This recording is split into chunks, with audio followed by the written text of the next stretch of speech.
A very warm welcome to what I believe you will find to be an inspiring and provocative discussion. We're going to meet 5 of the 63 winners of the 2021-22 Young Innovators Award, run by Innovate UK in partnership with the Prince's Trust. Now, this programme's been running for 6 years or so now and is hugely popular. 63 winners from well over 1,000 entrants. Now, why is this important?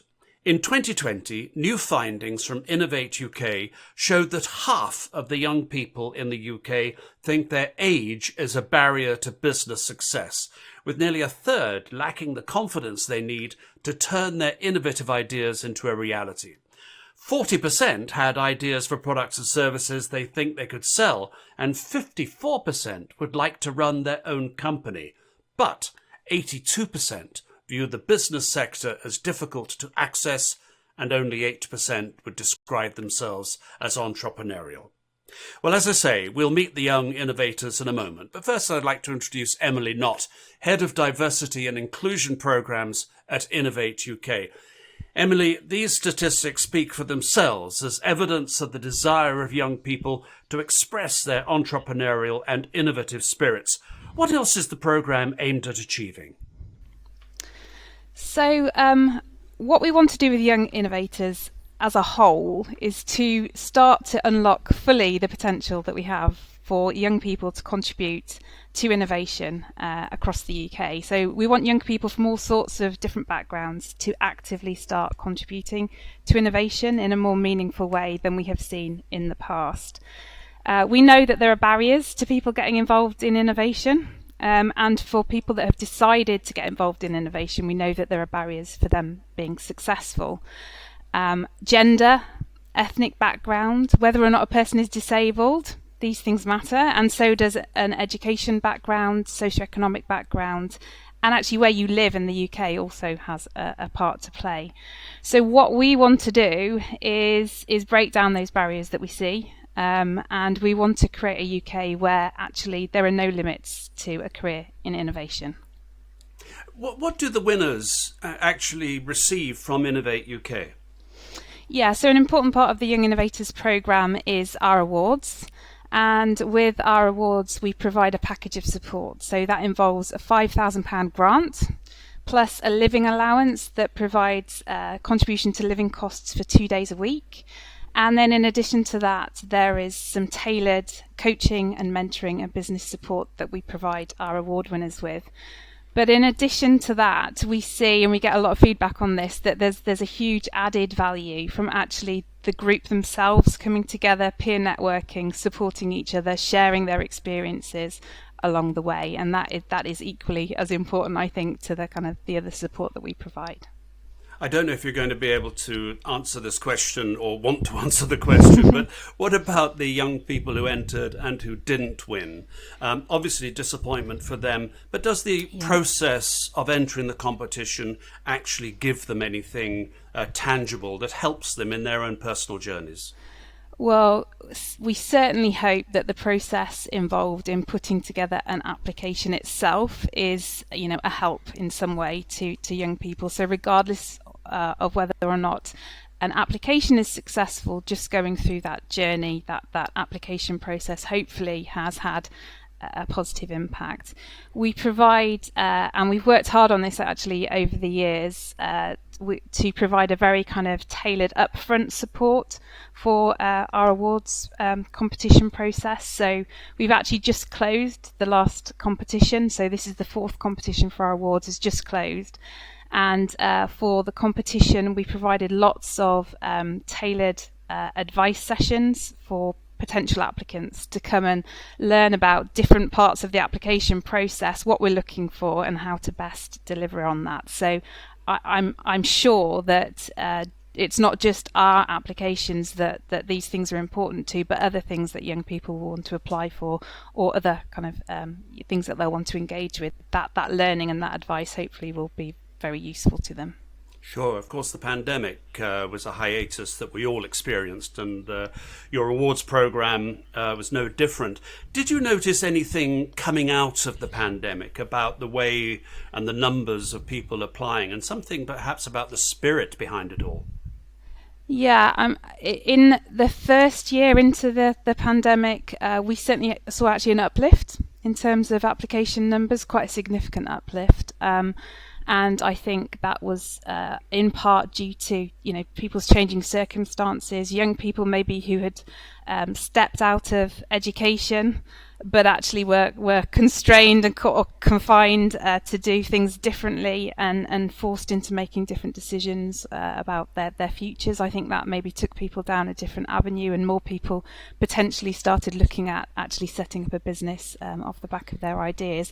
And also, I think because of all these different things that were thrown at people, we started thinking about what the challenges were that needed to be addressed differently as well. So in terms of the ideas, the innovation ideas that we've seen coming through, so many of those have been linked to, I guess, some of the challenges that we've seen recently cropping up. And we can see a link back to that. So yeah, we've seen a significant impact in recent years with our programme, but not just Young Innovators, actually across all Innovate UK programmes.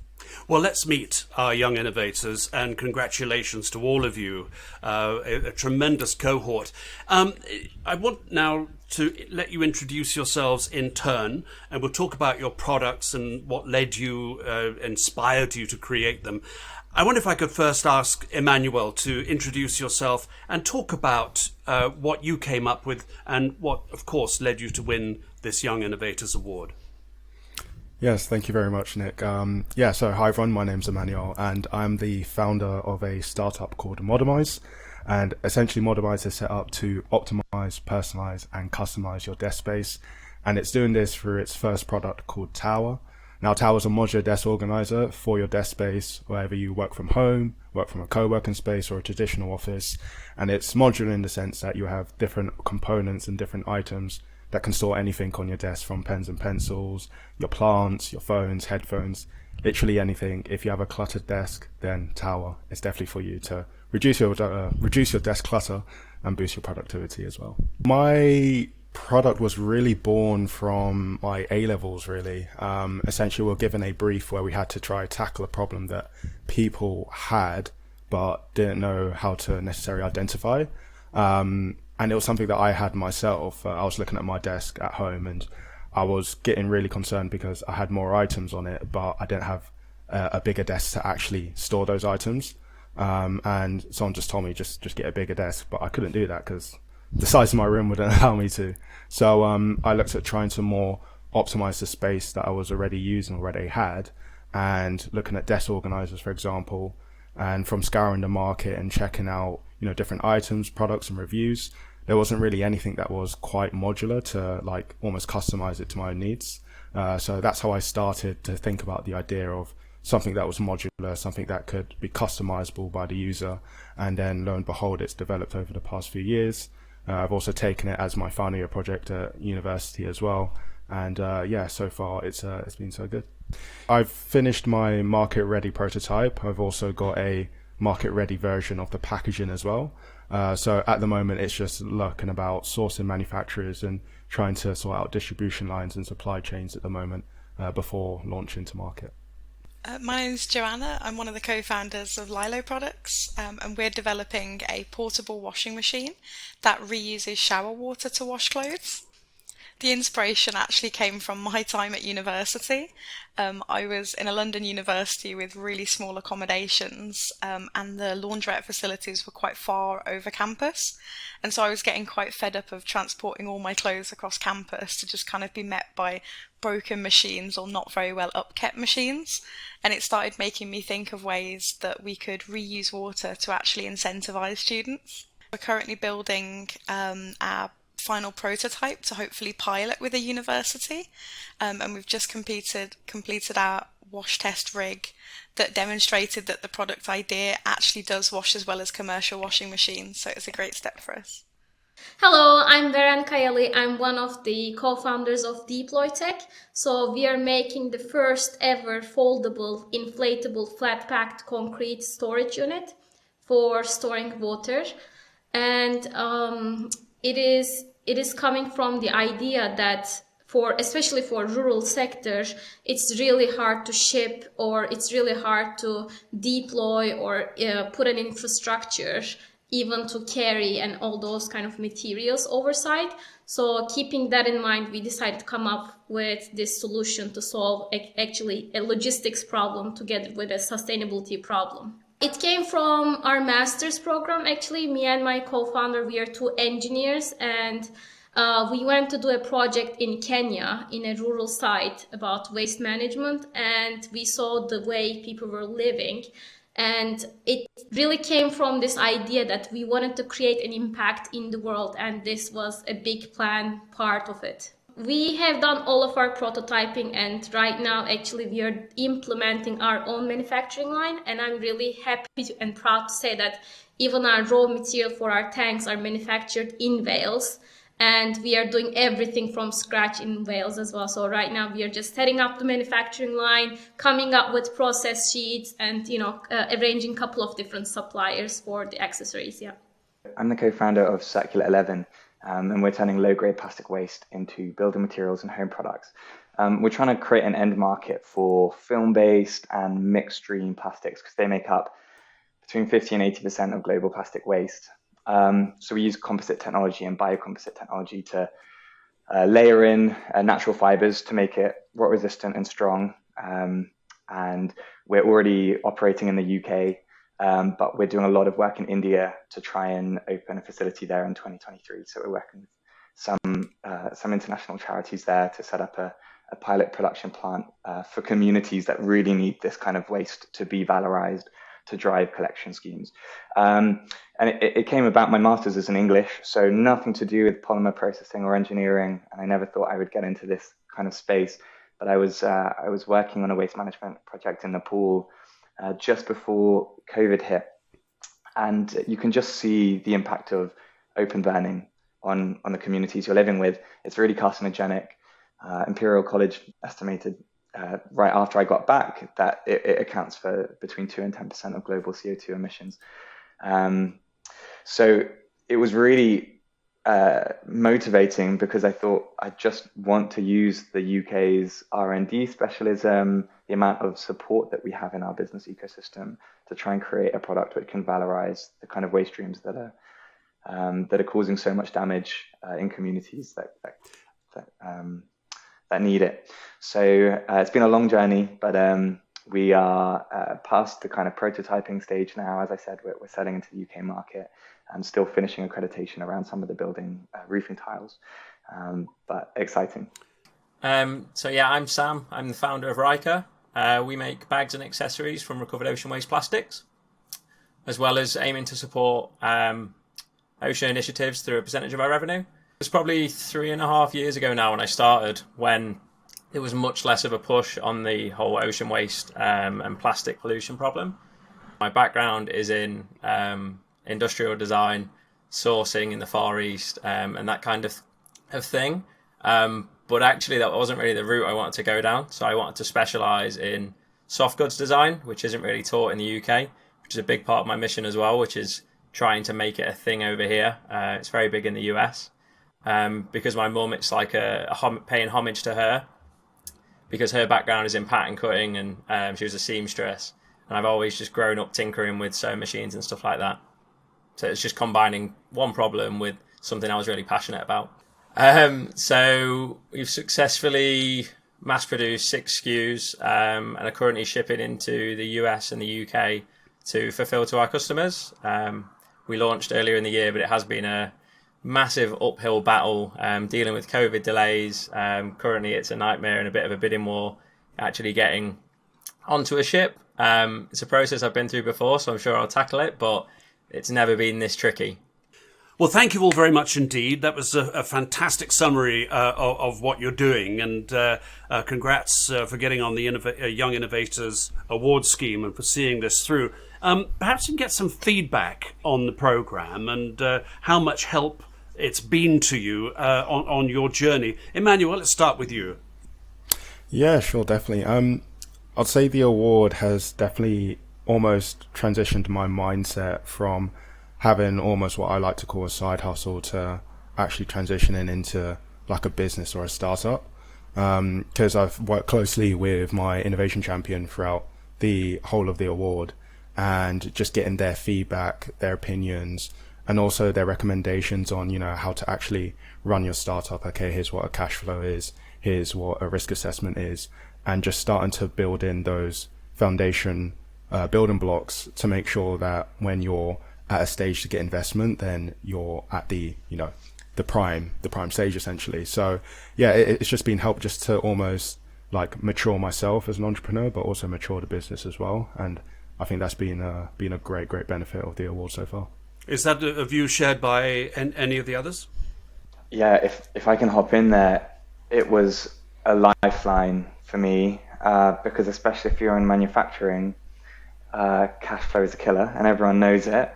And when you're young, you're trying out something innovative, the market's changing so rapidly. Sometimes that zero, a £5,000 grant allows you to make the next month. And for us, that's absolutely how it was. There was a time where me and my co-founder had given up our jobs, got out business loans. We were setting up our manufacturing facility. But it was like the payment terms of our first customers were way longer than we expected. Then there were troubles processing stuff, and we had just gotten on our first employees. And it was like, if £5,000 to any business might sound small, but it's huge at this point, because it was the difference. It was the difference between making it or not. And in a couple of months after that period where everything was so tight, we began with a little bit of product market fit. We got £150,000 in grants, and now we can raise a lot more in our next investment round. But the curve is like that.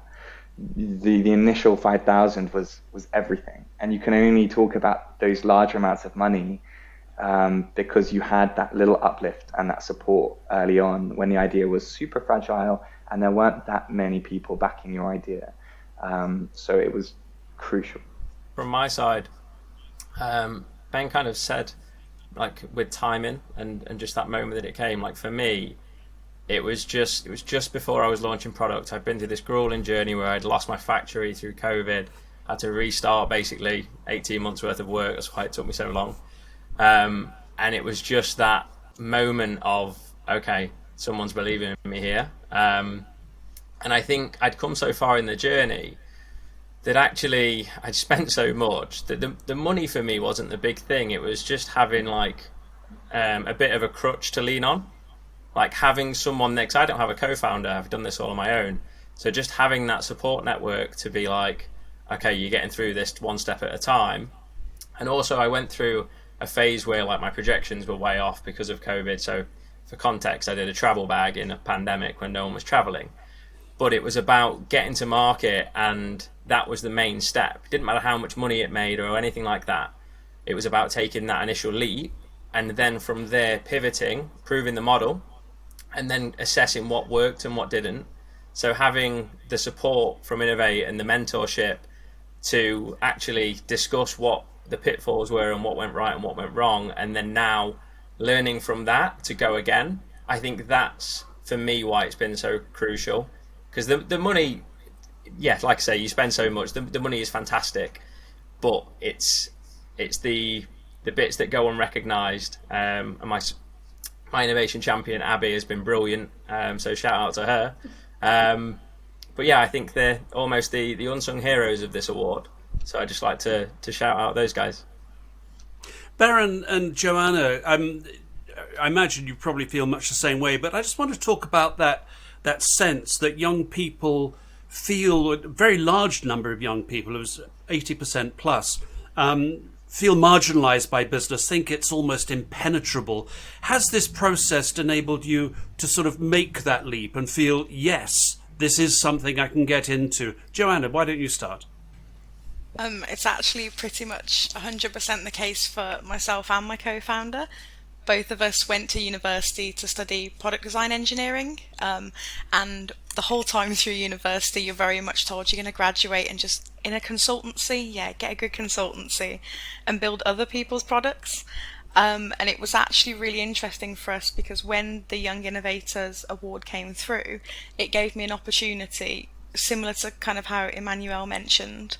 being able to go from part-time to full-time and really kind of invest in your idea is amazing. For both of us, we were both from working class families with one parent, and so the idea of running your own business was a bit of a joke. It was never within our radars. So this grant definitely did open up a door to where you sort of felt like, oh, I've got a part-time wage, I can move this forward, because realistically, it's your passion and it's what you want to do, and a lot of the time it is for the environment as well. So it's great. Baron, what about yourself?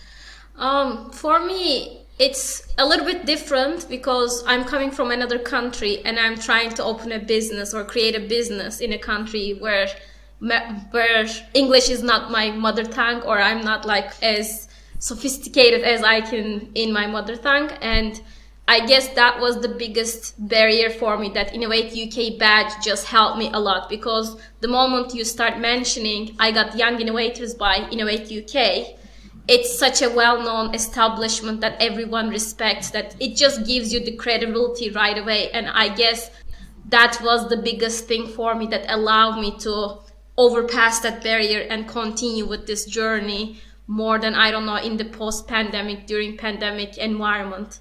And yeah, mentioning about pandemic, I guess we all applied through the end of the pandemic, which we had no idea what the market is gonna be like. And then so many other stuff happened around the world with inflation. So I guess it was really timely for all of us.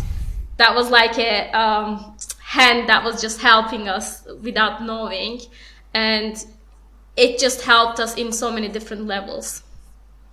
Emily, I suspect, listening to all this, you must be feeling a glow of pleasure at the amazing impact you've had on these young people's lives.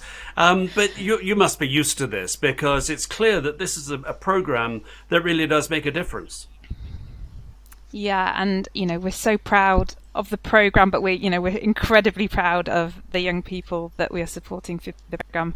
These amazing young innovators that we're talking to here, and you can hear that they are driven by things that are really important to them. They're addressing challenges that they think need to be solved, and they're all trying to do things, I think, that are about making the world that we live in a better place. So we need more young people like this, and hopefully with the program we'll continue to support more young people.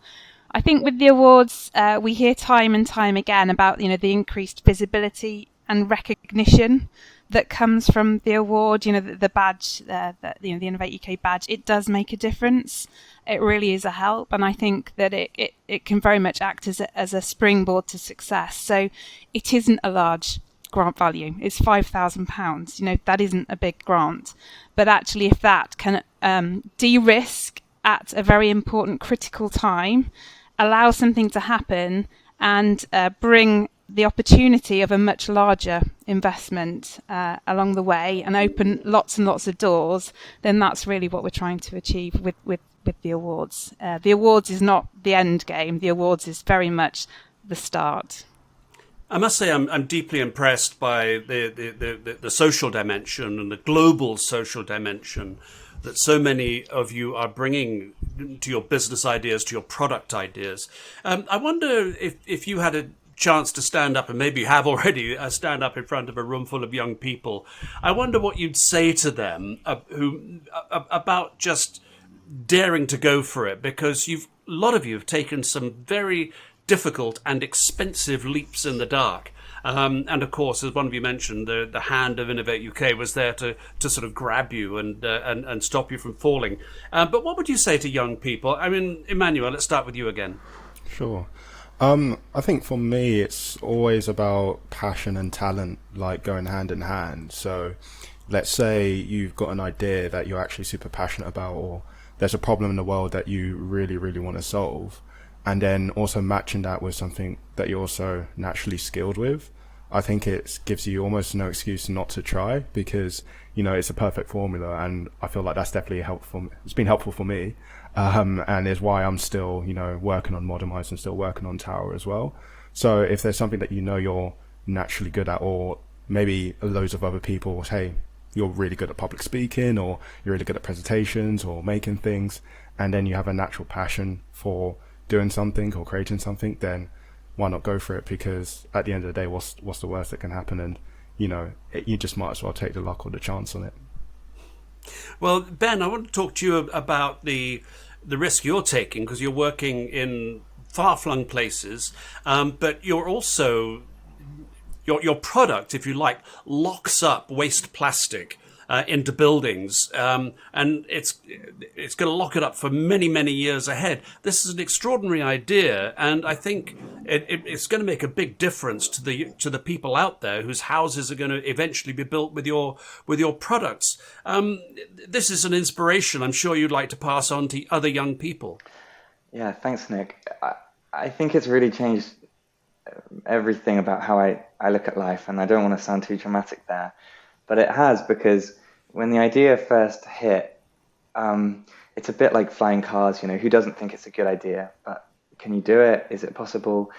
And I think I had just spent my life assuming that if there were good ideas out there, someone is doing it, and that person will probably be better positioned than me if they've got qualifications to their name, or I don't know, a CV that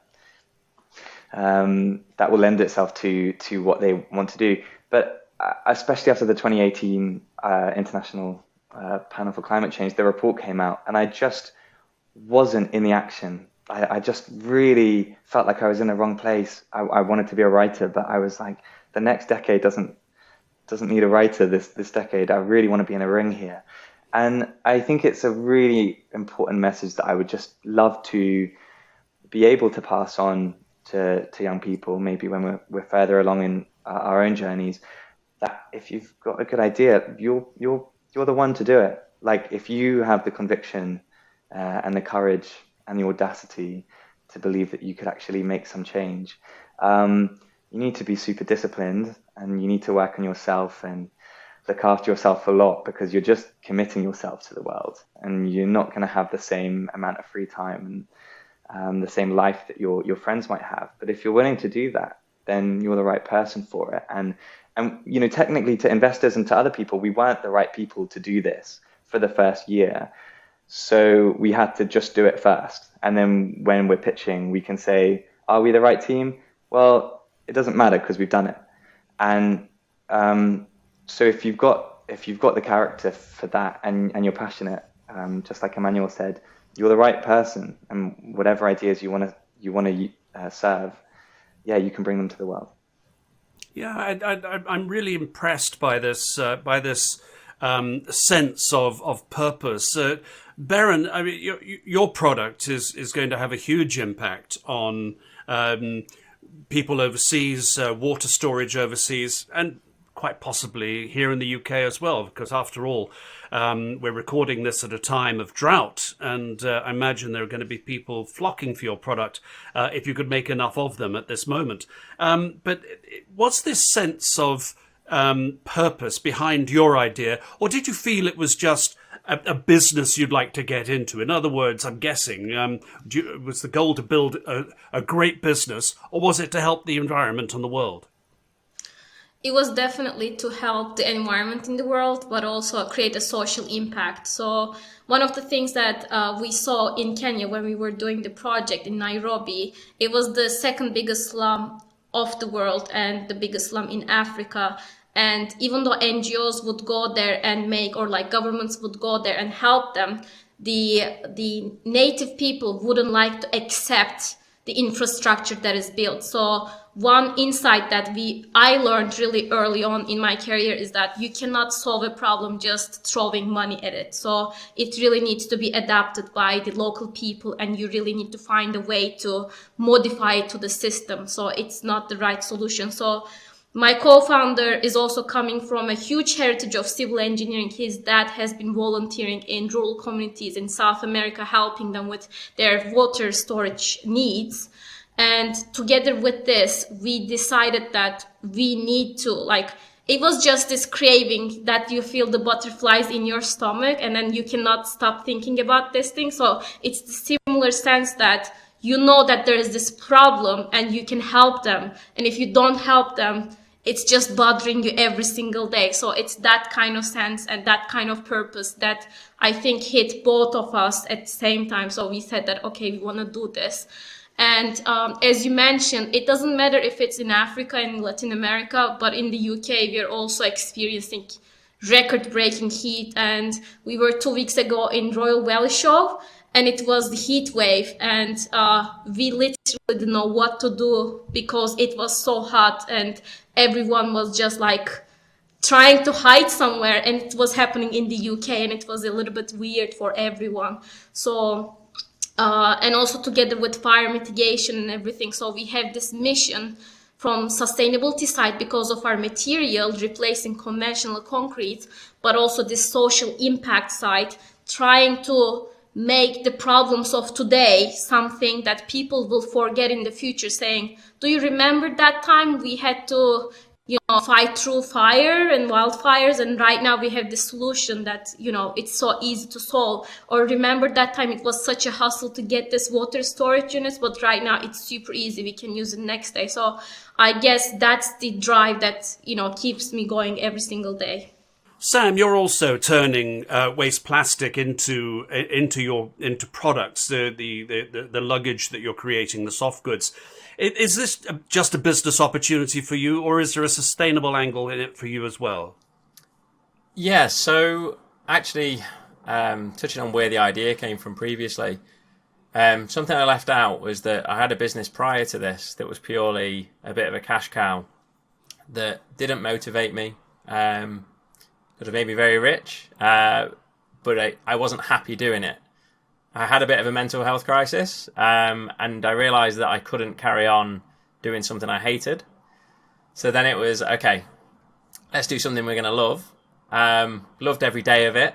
And then it gets to a point where you realise that actually, if you want to have a social mission and go a lot further and actually make a difference, you really have to start looking at the business fundamentals and treating it a little bit more commercialised and from more of like a capitalist perspective, and I think all businesses that have a social mission should start out with the best intentions, but then adapt so that they can do it on a bigger scale. Because otherwise, you don't want to carry on being a bedroom brand. You want to go global and have a wider impact.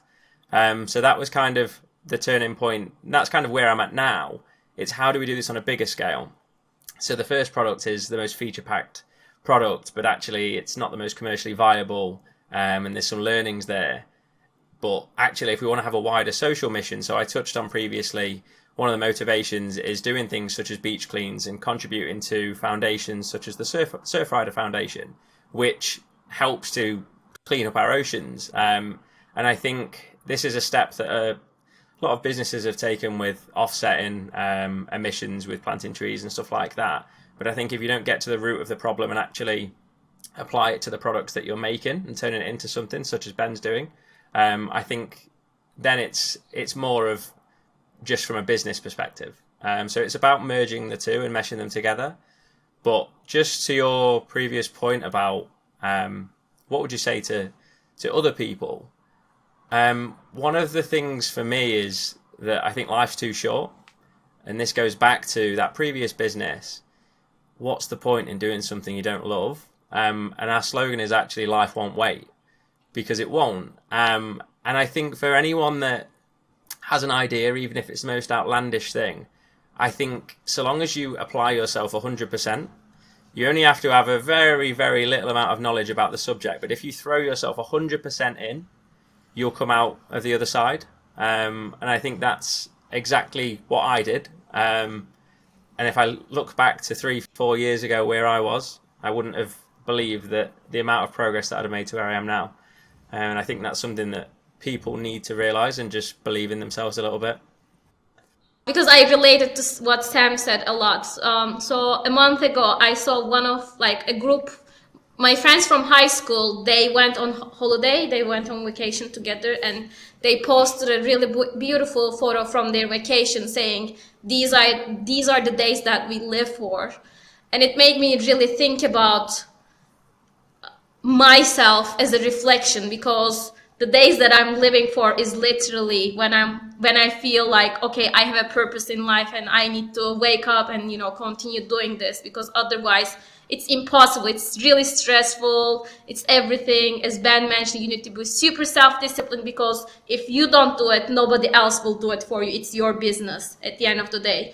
So my suggestion is that try to find what are those days that you're living for, because a year is 365 days. And if it's just 5 days that you're really happy and you really think that you worked all those 360 days just for 5 days, there's something wrong, and you really need to reevaluate your life over there. Joanna, we were talking about social and business combining and strengthening each other. Of course, making portable washing machines for students has a strong social impact, because they'll all feel a little cleaner and smell a lot nicer, I imagine. But the concept you've had of using the shower water, I imagine this is something that it's not just for students. You must have other products in mind. Yeah, definitely. I find myself all the time as kind of a product design engineer thinking of stuff and then being like, right, we're going to have to wait. It takes a while to develop a product. It's taken a while for the one, let alone the rest. But yeah, it's definitely an idea that I've had for a while, especially because students have some of the worst shower habits in the UK in terms of water use. They really like sitting in showers for a long time, creating a lot of wasted water, which is really why we wanted to reuse it and incentivize the students. Did you feel that social mission though as well? Because I think you're onto a winner if you get into the universities and get these adopted. But I don't know how much water you might consider could be saved, but I imagine it's quite significant, as you say.